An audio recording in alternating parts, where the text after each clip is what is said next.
Can you hear me? Yes, sir. I was not trying to interrupt you. I was going to let you finish, and I'm going to try to do the request. So whatever you were saying, if you could finish that, and then I'd like to have a couple minutes with y'all if I could. Absolutely. And ironically, I actually did just finish. So So I've enjoyed again today listening to everybody. And since you made a change in the title, I want to kind of like touch on all three of those things. Women in trading, losing and or losing streaks, and the mental health and the management thereof. Uh, mo- what most people don't realize is, I have like a locker room of gentlemen that want to get out here and like prove to the world that they themselves and what they have learned is an amazing new skill set. And it is. And the quiet females that are actually better traders in my fold, they're not interested in doing any of that. Now, I'm not trying to say that the ladies in this community that are outspoken, which I'm so impressed with. I love the candor. I love the ability for them to articulate and communicate their place. Okay, they're not in a position where they're asking to be a part of this community, a part of this industry. They're just stepping in, just like a strong woman would. And my better students, my best student, is a woman. And while teaching and training her, one of the things that was quickly apparent is when she would make a mistake, she was never, ever talking to me in a tone where she was very judgmental of herself. She would ask me, this is what I did. What should I be observing in this? And how should I think about it? And how do I go forward so I don't repeat that? The choice of words, the terms that she used to nail down the core issue was never judgmental. It was never self reflecting in a negative tone. She was open always for the reinforcement from me as her educator. And she trusted the fact that what I was going to tell her was sufficient. In all of the time as an educator, even back in the 90s when I wasn't really equipped to be teaching, I was teaching ahead of schedule. But even then, the gentlemen that I have trained, whether they're the successful ones that you've seen recently or the ones that are quiet and haven't really found themselves yet, they have this characteristic that repeats among all of them. They take every minor setback as a major defeat. You would think that these guys have trained for the NFL Super Bowl. Okay. They've worked very, very hard and it's all on the line now. They got to get this trophy. This is it. This is the time. This is the trading opportunity. This week coming, some of you gentlemen are thinking that's exactly what it's going to be like for you. And the ladies in my fold, my best student, she doesn't think like that. She knows that she has models, not one model. She has models. She knows that one of them will speak to her every single trading session. How did she get to that point where she can trust not only that it will repeat, but she doesn't fear losing? She has losing trades, very few of them. But why is she confident? Because she's done a lot of work before making money. She's kept herself away from judgmental criticism from everyone else while she was very influenced by the opinions of others in our community, my community, the community that was behind a paywall. She didn't want to, and she still doesn't talk. She doesn't make herself known. She's never brought herself out in a position where she can be judged. Apart from my criticism about what it is she did, either incorrectly or correctly. And I've been very careful to guard that responsibility that she's given me and trust. The gentlemen, they want to be hard on themselves because they think it's like high school football and the coach needs to put it in their ass and say, hey, you screwed that up. Do some laps. No, You don't defeat yourself even further when you make a mistake.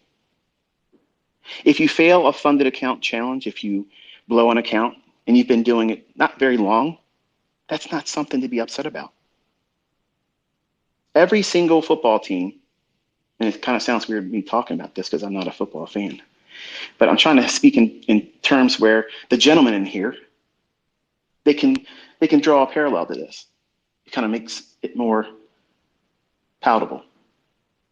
But you're doing the same thing by equating the next trading day, the next trade, or this future coming week as it's the be all end all. It's the be all end all that defines whether you are successful or not successful. And then when you are met with short term adversity, getting stopped out, getting chopped up on a day where you're not really fully equipped, you're not following your model, you're chasing price, you're getting impulsive about, oh, well, this doesn't really look like anything I've ever really trained to take a trade on, but I got a gut feeling it's probably going to go up here. I just want to make it real easy, strip it down, and it's just going to go for the buy side liquidity. I'll just do that. Why overthink it and make it complicated? And then you lose your ass.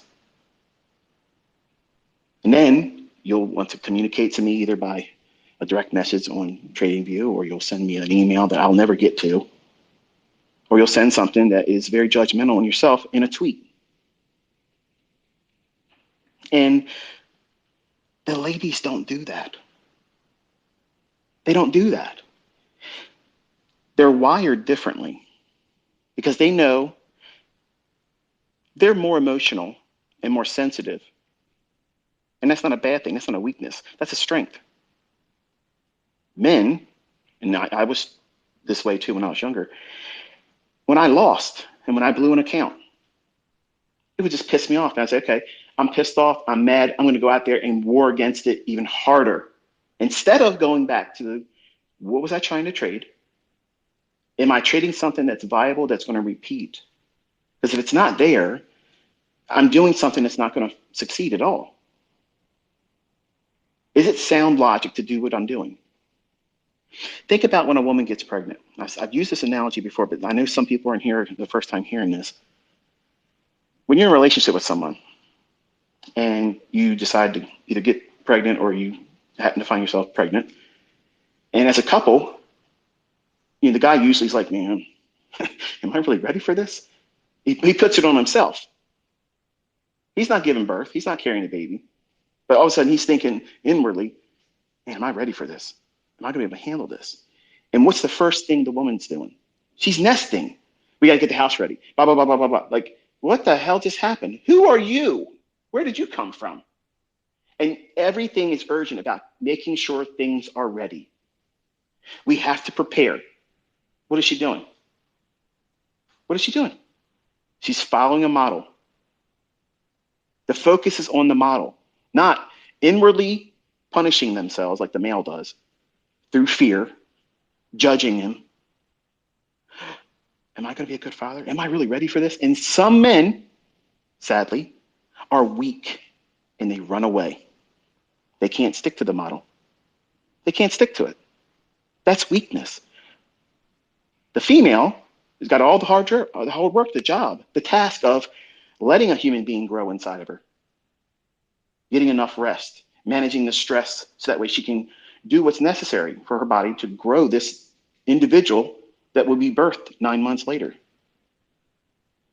But the male thinks about things in terms of, man, what am I going to be able to do? What am I going to have to deal with? And a weak-minded man runs. They run. They can't handle. They can't stick to the task of following the model. The female understands the personal responsibility here. They're a team player. They're the birthing parent. The husband can only do so much. The work's going to be done predominantly by the female. And because they're wired that way, the trading is it's not surprising to see how men struggle egotistically,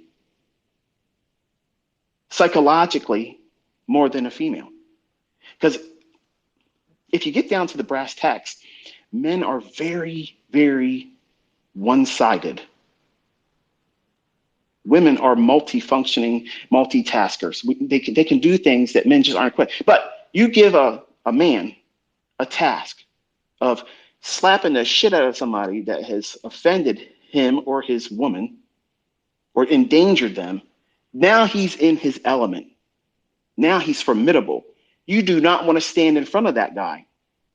He's not going to second guess anything. I have a sledgehammer in my hand. I'm about to mow you down.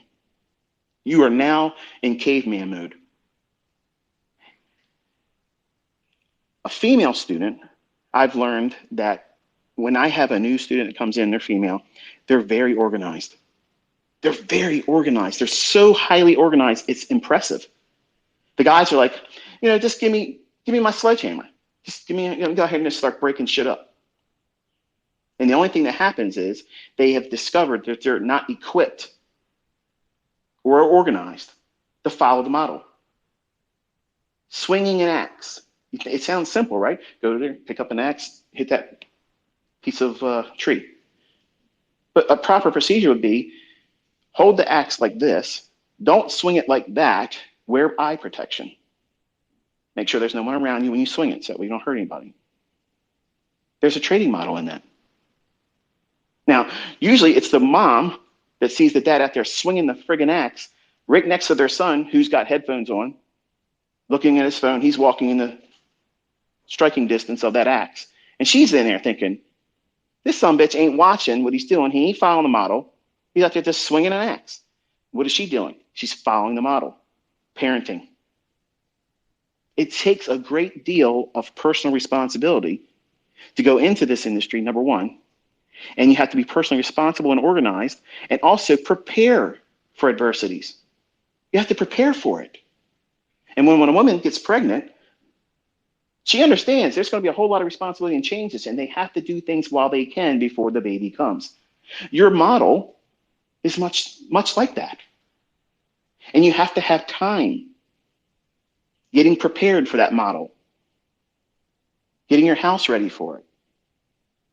And if you rush out there and try to do things that you're not equipped to do, rushing, trying to make money with something you have not convinced yourself that this model repeats.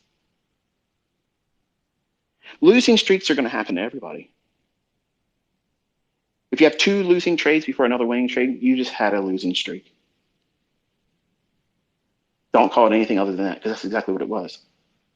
You had a loss, and then you had another win after that. You had a loss. But if you had 2 consecutive losing trades, you just suffered a losing streak. There's nothing to be ashamed about. That's normal. It's extremely normal in the beginning. But some of you think that that's a knock against your ability to eventually be successful at this, or that somehow that's a weakness. Oh, we got to prune that. We can't have that. We can't lose money. Losing a little bit of money, and I just showed this on Friday. Knowing where you do not have the advantage, letting a loss do its job, limit how much exposure you have to that risk. Determine by following a model. I have multiple models. You're going to have eventually more than one model too. But in the beginning, it's unrealistic for you to have multiple models that you haven't even done the work to learn how to do one well. All of you are capable of doing this. Some of you are incapable of allowing yourself to develop properly. And losing trades and how you deal with losing trades or losing streaks, the easiest solution to that is understanding your model. How many times have you seen a silver bullet form between 10 o'clock and 11 o'clock? A lot, right? How many times have you tried to trade it and did it incorrectly and had a loss, whether it be demo, tape reading, or a live account, or a funded account challenge, and you lost? And then immediately, I guarantee you're thinking, oh no, ICT's wrong, man. He said it was never going to change. They're never going to change the algorithm. Here it is. It's proof. I lost on this trade. I did something wrong. You felt like that, didn't you? Why did you feel that way? Because you haven't been doing enough of the back testing to trust that it's there all the time. But you don't have the skill set and the experience to see the right one, the right draw on liquidity, There's days where the economic counter and the market structure implies that even though that there's a high degree of probability that there's going to be a silver bullet between 10 o'clock and 11 o'clock New York local time and 2 o'clock to 3 o'clock New York local time and 3 o'clock in the morning to 4 o'clock New York local time. There's 3 setups per day. Even though it's likely the invitation is there for it to manifest itself in the price delivery, does not imply or need for you to be in there expecting it to happen for you. That's a gambler's mindset. Knowing that this will repeat, knowing that the model is sound, the logic is based on real fundamental delivery of price. It's going to happen. You will not, you should not, and you cannot get emotional about that loss. It's impossible. It's literally impossible. If you've done the work of back testing and you've seen how many times it's done it, how many times you would have seen it and potentially failed, but yet the next day or the next trading session, it materializes and there it is. But if you over leveraged and you placed more emphasis on the outcome of that singular trade, because you just got $100 more and you can get to that funded account, you'll pass your challenge. When you have that small little obstacle and you want to do more than necessary to overcome it, so that way you can get to some feat, some plateau, a funded account, and then you lose it. And you feel like, oh, I should have never done that. Let me hurry up and fix it. And you're jumping in when there's no model there to be entering on. You're impulsively reacting to what price is doing right now after you've taken a loss, whether being squeezed out of the marketplace or actually getting a hard stop hit. At that moment, your brain's going to revert back to what you know. What have you been trained to observe and price? If you've done no back testing, if you've collected no journals of these things occurring and growing comfortable with, sometimes you might get it wrong. The model's not incorrect. You are. When I mess it up, I did it wrong. But when you have a loss, you should not go and start imagining the end of the world, like you have to hurry up and fix this. Lord forbid you go home with a negative drawdown. Lord forbid, that can't happen. I mean, we're supposed to be profitable every day. We're supposed to be profitable every trade. That's not practical. You're learning how to do this. In the beginning, you got to give yourself permission to, hey, I'm going to make mistakes. And you want to learn how to make those mistakes safely in the beginning and make lots of them, because that's where your learning is going to come. And the mistake of trying to avoid losing or losing streaks only invites more of that. It's a weird paradox. The more you try to avoid taking a loss, the more likely you're going to have them. Why? How could that possibly be like that? Because you're trying to do something psychologically, emotionally, stimuli is forcing you to act impulsively instead of following the model. How many silver bullets can form in that 1 hour? You're looking for one. That's all you're looking for. It's not going to be 6 of them. It's not going to be a baker's dozen. It's one. And if you missed it or you did it wrong, don't go back in. Let it go. It's going to be real, real hard for the men to do that. But the ladies in my fold, they're like, you know what? I'll just read the rest of it. I'll journal it. I'm not going to beat myself up about it. And it's just more experience. Next. No, not the guys. Just imagine John Wick, okay? They just lost. They just got stopped out of their trade. That's it. Where's my sledgehammer? I'm going down in the basement. I'm busting my basement's floor up. I'm pulling out another weapon. I'm going to war. I've done it. Trust me, I've done all that stuff. And every time I did that, the account got blown. You turn one small little insignificant loss into a comeback story that becomes a tragedy. And you do it to yourself. It's very easy to unplug. If you have the data, The resources of collecting these back-tested results, studying a model, sticking to the rules. You're not supposed to be going in there taking multiple entries between 10 o'clock and 11 o'clock. You're not supposed to be doing that. That's not the model. If you missed it, don't chase it. Let it go. The ladies in my fold, they can do that easily. The men, nope, it's an invitation to a street fight. They're wanting to bring a knife to a gunfight. That's exactly what they do. And I love them for their tenacity and their willful commitment to go in there and just do battle. But you have to pick and choose your battles, man. You can't go in there expecting your weapon to do what's usually formidable and capable of doing what's necessary in a silver bullet or whatever model that you're trying to work with.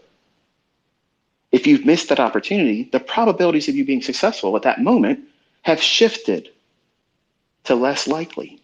Not impossible, but less likely. So why would you want to push at that moment when you're now highly sensitive to the fact that you have taken a paper cut? And that's exactly what it should be, not 10% of your account. Not, well, I lost the max loss on my funded account challenge today. Why? Why? Why are you opening yourself up to that measure of risk? Because you want to get through that funded account challenge fast. Because you think that something magical will happen. You're not going to have losing trades when you get to the funded account. You're going to be scared to death if that's how you feel when you're in the funded account challenge portion of it. When you get to the funded level, you're going to be scared. You won't want to take a trade. And you're going to wait and watch price start moving outside of the entry time when you should have taken it. And then you're going to exit way too soon too. So you're going to chase price where it's not in a very low risk, high probability entry, silver bullet. You're going to wait for what you think is confirmation. The price is going to move. And you're thinking, okay, yeah, it's right. It's definitely going now. It's unmoved 8 handles in the S&P. And I could probably eke out 4 more because it's about ready to go to that buy side. So yeah, I'm giving up 8, but I'm going to make 4. So, it's not real money anyway. It's a funded account challenge. If that's how you're thinking, and folks, you need to be real honest with yourself. If that's what you're doing right now, you're not prepared to be trading with a funded account or live money at all. And I know that doesn't feel good to hear that, but that's exactly the medicine you need to take right here, right now. If you're ignoring that, if you're ignoring the fact that you're not prepared, see, my female students, they bring those observations about themselves to me with those very things pointing out. This is what I'm feeling. This is what I'm thinking about at the time when I take a loss. This is what I'm considering. Is this right? If it's not right, tell me what I should be doing. The men want to complain to me that it's hard. What's different there? They went out to battle and they got their ass kicked. And they want to be coddled. The women understand that they're not going to win every time. But they got to make preparations. Things still got to get done, even if they take a loss. They still have to keep their account. Men think, well, I can respawn. It's only this much money to restart the account. My son did the same thing. That was the mentality. That was his words. It doesn't cost that much to reset it, so I'm just going to try to do it really fast. When that's not doing anything but fostering poor habits. You're inviting difficulty in your trading when you think like that. And what do you think is going to happen over time trading like that? Ill-equipped, you haven't done time back testing, you haven't collected data to support the idea that the model you're trading with or trying to trade with, if you're even following it, what's the sense of even going through learning a model if you're not going to adhere to it? What's the whole purpose of even studying certain things, whether it be by me or someone else, if you're not really going to follow the model? I have lots of students, male, that say, I follow this. And I said, okay, show me your trades. They're real uncomfortable with that because when they show me their trades, they're entering way outside the boundaries of where the trade should be taken. What's going on there? They're not following the model. Or They're not good enough to identify it because they haven't spent enough time studying old moves and getting bored with that. Then tape reading it and seeing repeat. Think about why I gave you that model. Why did I give you that model? It's a high frequency trading model that repeats every single day, 3 sessions per day. I already know what you're looking for. You want to have experience quickly. You don't want to be waiting on a daily chart setup. You want to learn what it is that you're supposed to know. You want to get out there, do what you have to do, and start making money. I get it, folks. I understand. But there are certain things that you cannot speed through. You can't just rush through it and think that, well, I'm going to be the exception. I'm really good at this. You don't understand ICT. I was made for this. I was built for this.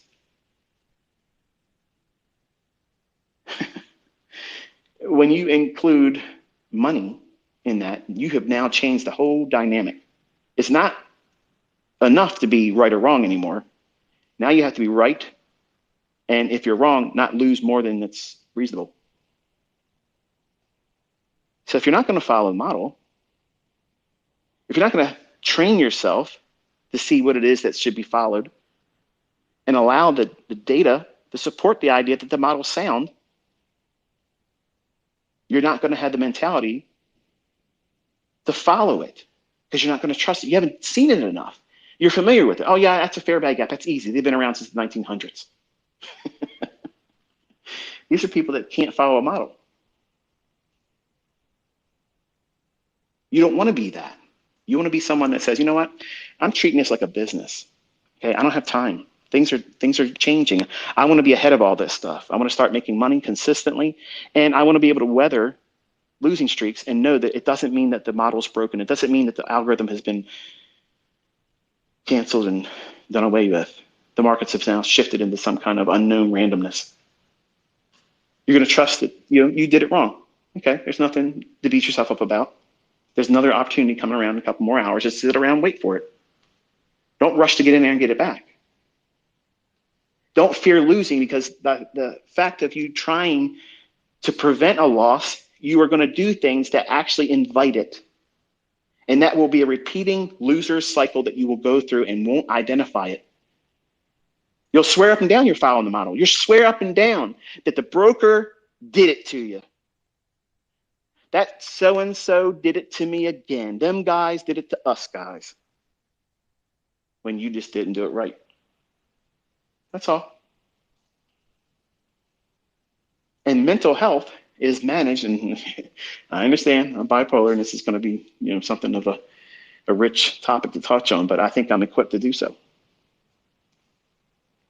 I wrestle with a lot of that kind of stuff, and it's very hard for me to focus. I have to imagine my son being in front of me when I'm talking like this, because when I allow myself to think about how many people are actually listening, it messes me up. Doesn't sound like that, does it? But that's the truth. Your mental health as a trader needs to be guarded. You got to keep all the bullshit out. No negative. Don't give these jokers on the internet time to give you any kind of second guessing or doubting of what it is that you're doing, or inspire you to want to go out there and bring them evidence. Fuck these people. They're broke. They want to see if they can get a rise out of you. And if they can, they own you. For that moment, they own you. Who's in control of yourself at that moment? They are. So you want to be guarding your mental health. And the way you keep yourself on the right road in progress is by following the model that you've back tested, that you have seen sometimes it doesn't work well in your hands, and that's okay. You ever had a car accident? Did you ever hit a manhole? You ever hit a curb with your tires? What happened? Something cost money, right? Did you stop wanting to drive a car because you did that? No. That's the same thing that you need to treat your trading with. You need to look at your losses. If you cannot make, let me make sure I say this correctly, because the focus is you're starting to learn how to do this. So you don't really have a baseline yet.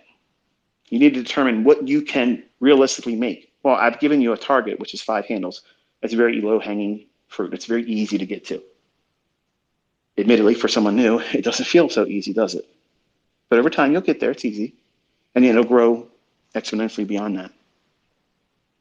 But if you're trading one micro, not many, micro, what are you really risking if you risk 5 handles to make 5? $25. Man, I don't got time for the $25 thing, ICT. Well, then I can't help you. Because what you're saying is you don't want to condition your mind to follow a model. Because if you can do that very, very well, what do you think is happening when you apply it to one mini? And then eventually 5 minis, 10, 15. You're not equipped to appreciate the level of focus that's required for you to trust the model, not looking at the money. The ladies in my fold, they do it right. They go from the lowest potential risk, the leverage that they can use the least of. They work with that until it becomes so easy for them to stick to the model. They don't care about the money because they're following the model. They use the aspects of money management and proper risk management. That means my better traders only risk half of what they know they can make every single day easily. What? Mm-hmm. Let's assume for a moment that it's very easy for them to go out and get 10 handles in the S&P on one mini. That's $500. Never let your loss be more than $250 because it's easy for you to recoup that if you're going to trade another session. And you're going to be able to do it with half the leverage. You don't think about it like that, do you? You think about, well, I took a loss. Let me just double up because it's only got to move just a little bit now. I can get it back and get even. Or I might get lucky and it might run. Are you sticking to your model? Nope. You're trading impulsively. You're gambling. You're doing a scratch off. That's a scratch off trader mentality. I'm going to spend $1. I might win $500. Yeah, or you could have wasted $1, the gas money to go there, and the time you've been doing all that nonsense.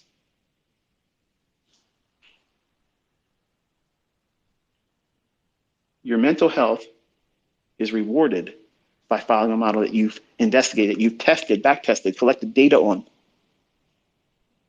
Your management of losing trades improves over time because you know that losing trades are going to happen and you can't avoid every single one of them. It's not going to happen. There is no way to possibly avoid every single one of them. And when you have a model and you have a loss, you reflect on the market internals at the time that you took that loss. And if everything is still there and the trade's still viable, okay, go in with half the leverage or don't do anything at all. But don't plow in there with the same amount of leverage or chase it looking for confirmation because you're not following the model. You're trading your P&L.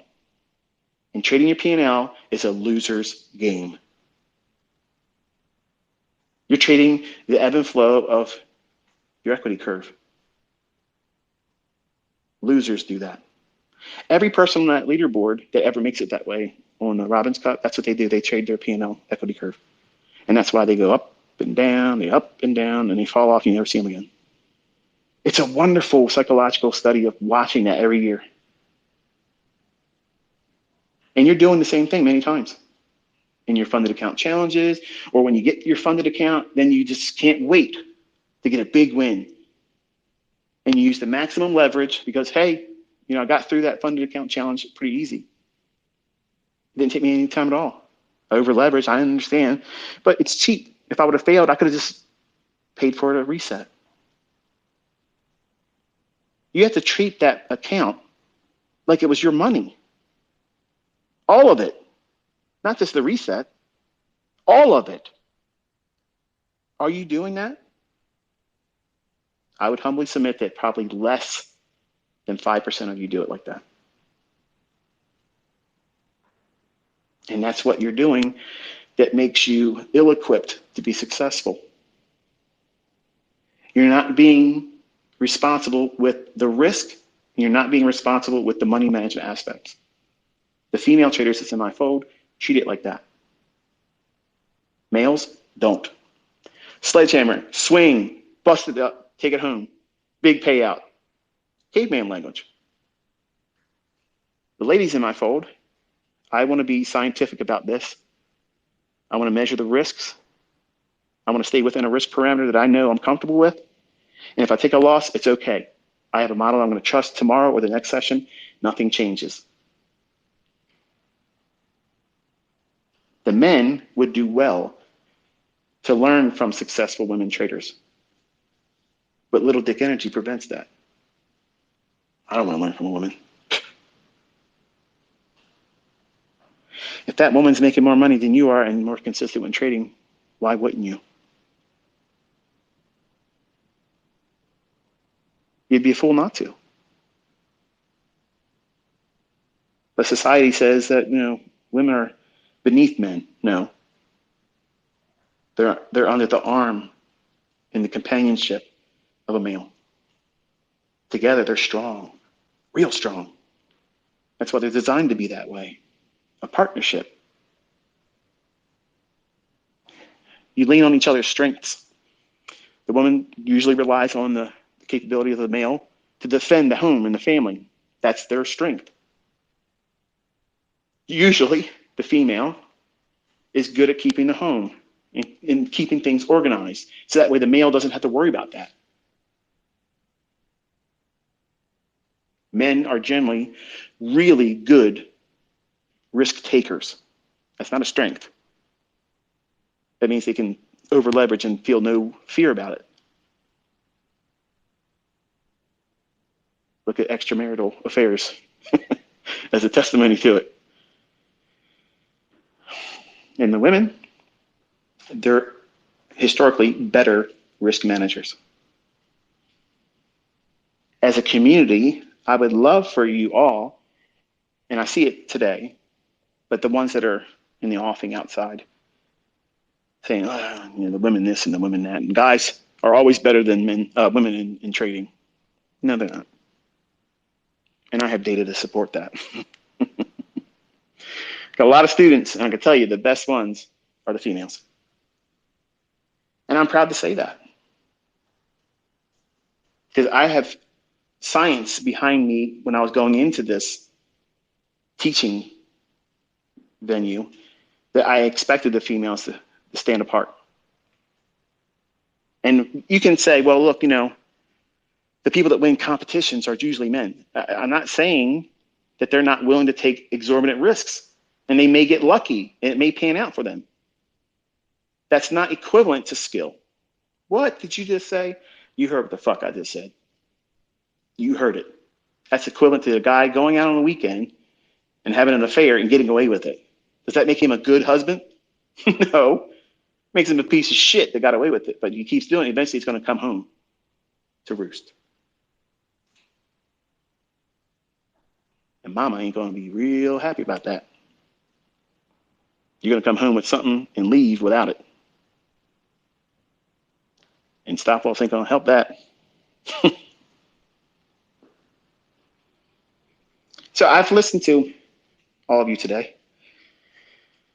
And again, it's really nice to hear the back and forth interactions to everybody and how you deal with certain things and how you've come up. And maybe I don't have a voice in the conversation that was had today. Maybe I don't have an opinion that really holds much weight here in some of your eyes and think that, who are you to talk like this? I've seen the lives of many people change for the good and the bad when they got involved in trading.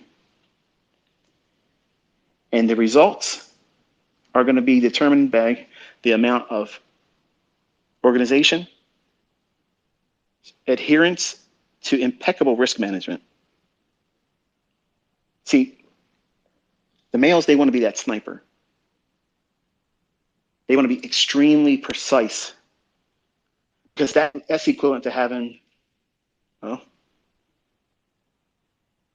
size in a man's mind. They think like that. If I can get in with the least amount of drawdown in my entry and get the highest exit strategy implemented, where I'm getting the maximum amount of the move, then I'm alpha. Women ain't thinking about that. Women saying, hey, I'm going to trust my model to pay me, and I'm going to do all the heavy lifting through money management. All I got to do is have a cookie cutter. And if I apply sound money management, that same little trade, $5 per point and 5 handles, risking 5 handles, 1 for 1, I can turn that into whatever I want it to be. Think about it. My grandmother had one cookie cutter, a snowman. As long as she had dough, there's no limit to how many cookies, as long as that dough remained. When she ran out of dough, that's it. Gotta get more money. Your model is that cookie cutter. You have to keep the dough in the account. If you do that, it'll multiply. You'll have more than just one cut of that snowman for a cookie. It'll repeat, and it'll be exponential in its delivery in the results. But it will not happen because of luck on a consistent basis. It's not going to come to you by way of shortcutting the growing pains that you're trying to avoid. It's by you embracing it and saying, yeah, I'm willing to submit to this because I know it's worthwhile. And if I have a losing trade, if I have a series of losing trades, I'm not going to lose sight of what it is I'm trying to do. That means there's opportunity for me to improve upon what did I do wrong there. And I'm not going to beat myself up about it. I'm going to go into the data and say, okay, this is what I should have done. And now I'm going to learn from that, not beat yourself up about it. And over time, in closing, you will have learned to trust the model that you can use and implement at your disposal. You can go in there and any given day, trade it. And not have any fear of the results, but expecting what you have proven to yourself already, that it works, that it does pay out if you follow the model. But if you do anything outside the model, the results are garbage. That's the mindset you should have. Your mental health needs to be focused on, am I trading the model? Am I following the rules? Am I keeping risk at bay? Because in the beginning, that's what it's all about. It's not about making a lot of money. It's about being able to be profitable and lose very little and being comfortable like that. And over time, your losses become more infrequent, more upside in terms of profitability is available to you because you've done everything that's correct. And you've guarded your mental health by not allowing anybody to talk you out of what it is you're doing.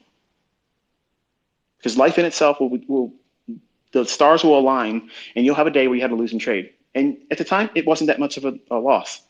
But then you're going to invite the opportunity for someone that doesn't give a shit about you to give you their 2 cents, their opinion about what you did. And they don't know how to trade. They can't make money. They have no idea. They're going to tell you, you sure you want to be doing that? And now what did you just do? You invited something that you're going to hem and haw over, thinking and worry about. Am I really equipped for this? What did I really do today? It really sucks. This person knows this about me. I wish I never would have said it. What are you doing? You're spending mental capital. Is that good for your mental health or no? No. Profitable traders don't give a fuck what other people think about what they're doing. They don't care. They're not inviting other people into a conversation about their finances. They're not inviting them to tell them how to trade their model better or what they should be doing differently. That's someone that doesn't know what the fuck they're doing. Would you feel confident going in to see your surgeon on the surgery day and they turn over and they say, hey, listen, do you think I should do it this way to a person that's not dressed like a doctor? That wouldn't inspire confidence, would it? No, it wouldn't. But that's what you're doing. You're the surgeon in this. And you're taking the investment advice from Carl, the temp. He doesn't even have a full-time position yet at your job. He's just working in a cubicle doing bullshit work. And you're letting him tell you what you should be doing or having the influence that he gives on your outcome of a trade. That's the equivalent. That's exactly what it is. It's silly, I know, but that's exactly what you're doing. And I love the fact that this community guards everyone's mindset and keeps everybody on the right path. That's exactly how you use social media. You have to have a hive mentality. And people want to call it a cult. Fuck them. They're broke. They're going to be in the same position or worse 2 years from now. You won't. You're going to be somewhere better. Because what you're doing is you're keeping yourself around other people that are positive. You're not hanging around toxic people. It's draining. You're upbeat about it. You feel good. And you're doing it on a fucking day that you can't even trade. I mean, I guess you can in a little while. But right now, you're all hanging out on the weekend. When everybody else is out there trying to get drunk, eating fucking potato chips, pork rinds, getting fat, not exercising, and doing everything else about life that isn't correct for living a very successful, healthy lifestyle. What are all you doing?